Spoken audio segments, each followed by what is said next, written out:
તો બીજી તરફ પોરબંદરના ઓડદર ગામે રહેતા એક આધેડ પર જમીનના રસ્તાના બંદૂકને લઈ અને 7 જેટલા શખ્સોએ હુમલો કર્યો હતો, જેમાં ઈજાગ્રસ્ત બનેલા આધેડને સારવાર માટે હોસ્પિટલે ખસેડવામાં આવ્યા હતા।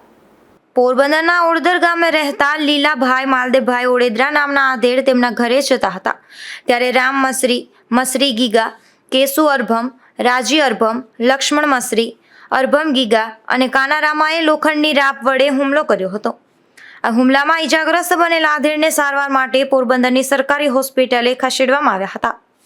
રામા મસરી મને એક તો મારવામાં હે, બરોબર, એક મસરી ગીગા હે, એક કેશુ અરભમ, રાજુ અરભમ અને લક્ષ્મણ મસરી,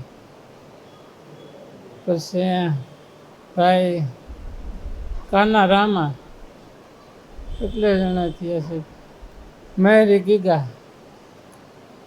એ મારવામાં છે બધા।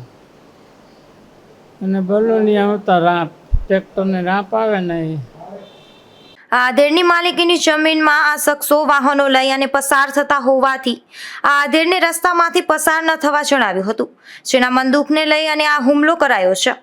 અશોક થાનકી, ગુજરાત ન્યૂઝ, પોરબંદર।